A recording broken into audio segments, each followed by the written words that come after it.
Actor யோகி பாபுக்கும் யூடியூப்ல cinema சம்பந்தமா பேசிக்கிட்டு வரக்கூடிய வலைபேச்சு யூடியூப் சேனலுக்கும் இடையில ஏற்பட்டிருக்கக்கூடிய பிரச்சனை தான் இப்ப சோசியல் மீடியால வைரலா பேசப்பட்டுக்கிட்டு வருது.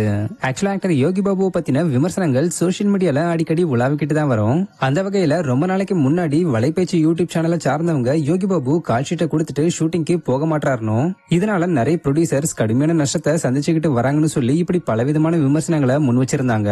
இதை தொடர்ந்து இவங்களுடைய இந்த விமர்சனங்களுக்கு பதிலளிக்கிற வகையில கொஞ்ச நாளைக்கு முன்னாடி actor Yogi Babu YouTube channel ஒன்னுக்கு கொடுத்த இன்டர்வியூல பேசியிருந்தாரு. ஆக்சுவலா அதுல அவர் என்ன பேசியிருக்காருன்னா, என்னை பத்தி வரக்கூடிய நெகட்டிவ் விமர்சனங்களை நான் முதல்ல பாக்குறதே கிடையாது. பட் ஒரு வருஷத்துக்கு முன்னாடி ஃபேமஸான ஒருத்தங்க என்னை பத்தி ரொம்ப விமர்சனம் பண்ணி பேசியிருந்தாங்க. அதை அவங்க கிட்டே கிளாரிஃபை பண்ணிடலாம்னு சொல்லி கால் பண்ணி, ஏன் இப்படி நடக்காததை பேசுறீங்க, யார் உங்களுக்கு இப்படி சொன்னான்னு கேட்டதுக்கு, உண்மைதான் இவங்க தான் சொன்னாங்கன்னு சொல்ல, நானும் அவங்க யார சொன்னாங்களோ அவங்களுக்கு கால் பண்ணி கேட்டேன். அதுக்கு அவங்க சத்தியமா நான் அப்படிலாம் சொல்லவே இல்லைன்னு சொல்லிட்டாங்க. நான் இப்படி கால் பண்ணி பேசுறது எல்லாத்தையும் பக்கத்துல இருந்த ஒரு பெரிய ஆக்டர் கேட்டுக்கிட்டு தான் இருந்தாரு. நான் திருப்பியும் என்ன விமர்சனம் பண்ணவங்களுக்கு கால் பண்ணி அப்படிலாம் எதுவுமே இல்லன்னு சொல்றாங்க, கான்ஃபரன்ஸ் வேணா போடட்டுங்களா, நீங்களும் சினிமால தானே இருக்கீங்க, ஏன் காசுக்காக இப்படி பண்றீங்கன்னு கேட்டதுக்கு, நீங்க எங்களை கவனிக்கவே மாட்டீங்கன்னு சொல்லிட்டாங்க.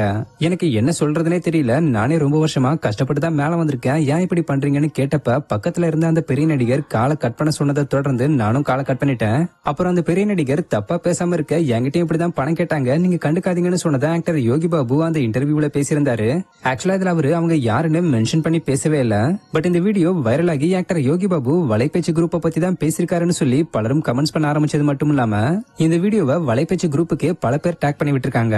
இதுல கடுப்பான வலைபேச்சு குரூப் இந்த விமர்சனத்துக்கு ரீசெண்டா ஒரு வீடியோ மூலமா பதிலடி கொடுத்திருக்காங்க. ஆக்சுவலா இந்த வீடியோவுமே இப்ப சோசியல் மீடியால வைரல் ஆகிட்டு வருது. இதுல அவங்க ஆக்டர் யோகி பாபு வச்ச குற்றச்சாட்டை மறுத்தது மட்டும் இல்லாம, யோகி பாபு சொன்னது எல்லாமே போய், ஒருவேளை அவர் சொல்றது உண்மைனா முருகன் கோவிலுக்கு வந்து அவர் குழந்தை மேல சத்தியம் பண்ணி நிரூபிச்சு காட்ட சொல்லுங்க, நாங்களும் எங்களுடைய குழந்தையை கூட்டிட்டு வந்து சத்தியம் பண்றோம், சோ நாங்க பணம் வாங்கினது உண்மைன்னு அவர் சத்தியம் பண்ணுவாருன்னு கேள்வி எழுப்பியிருக்காங்க. மேலும் பேசின அவங்க, யோகி பாபு ஒரு நாளைக்கு 25 லட்சம் சம்பளம் வாங்குறதாவும், அதுல 5 லட்சம் மட்டும் தான் கணக்குல காட்டுறதாவும், மீதி 20 லட்சத்தை கருப்பு பணமா பதுக்கி வைக்கிறதாவும் ஒரு பகீர் குற்றச்சாட்டை முன் வச்சிருக்காங்க. அது மட்டும் இல்லாம ஆக்டர் அஜித் வந்து தன்னை தொடக்கூடாதுன்னு சொன்னதை ஆக்டர் யோகி பாபு வந்து எங்க கிட்ட மனமறந்து பேசியிருந்தாருன்னு சொல்லி ஒரு புது பரபரப்பை ஏற்படுத்தியிருக்காங்க. இதுக்கு ரீசெண்டா ஆக்டர் யோகி பாபுவும் பதிலடி கொடுக்கிற வகையில தன்னோட எக்ஸ்பேஜ்ல சில போஸ்டர் ஷேர் பண்ணிருக்காரு. அதாவது முருகன் கோவில்ல வந்து சத்தியம் பண்ணுங்கன்னு கேட்டதுக்கு முருகனோட வேல் போட்டோ ஒன்ன ஷேர் பண்ணிருக்காரு.